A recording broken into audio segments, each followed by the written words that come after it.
I remember years ago when my brother Ender wrote a song called Nothing's Ever, and as I listened to it, I was overwhelmed with emotion and understanding because it was kind of a sad song and it was something that my brother was going through at the time.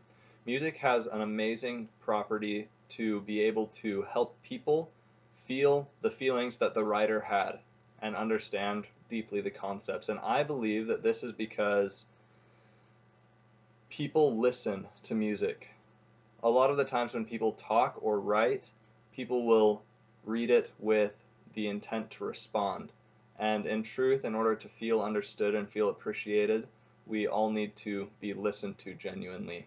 And so that everybody can have the experience of somebody else listening and understanding feelings that we have, I'm going to take the next 4 minutes to teach you how to write a song and give you all of the tools that you need to. Songwriting itself comes down to three simple steps. The first step is to find a piano. The second step is to write a chord progression, which is a series of musical chords or notes put together that sound nice. And the third step is to write lyrics. So once you've found a piano, the way you make a chord is by putting three fingers separately apart and pressing them like that. And from a C, which is the note below the two black keys, you can go C, D, E, F, etc. And these are numbered. C is 1, D is 2, up through G, and then A is 6, B, and C again. Now, with putting a good set of chords together, the nice thing is that if you just stay on the white keys and keep this shape with your fingers, all these chords will sound nice together. For me, in a song that I wrote using this pattern that I'm describing to you now, I just chose 6 or A, 5, 4, and 1 for a verse, and then 1, 4, 1, 5 for the chorus. And I'll show you that in just a minute. Now, for the lyrics, which is generally the more difficult part once you learn how to do very basic piano work, takes a little bit more thought, but it's possible still. The first thing that we do is describe vividly something that matters to you in one sentence, just a brief sentence. When you do that, you create the standard or the base for what you want to talk about in the song and in the next lines.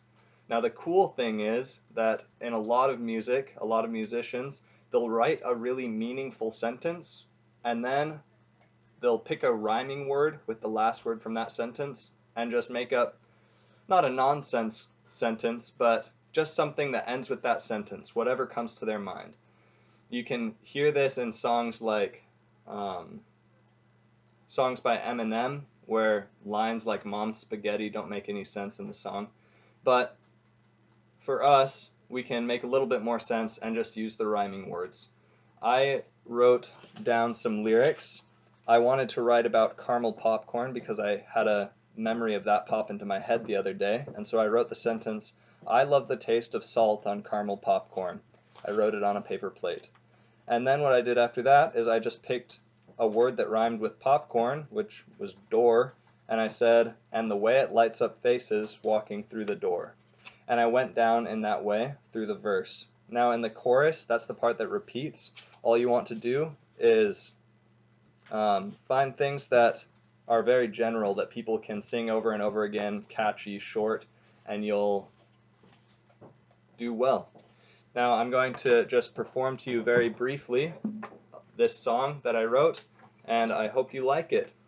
I love the taste of salt on caramel popcorn, and the way it lights up faces walking through the door. Making it with my mom in the fall, oh what could be better than making caramel popcorn together. And if you go, I will follow. Oh, if you do, I will too.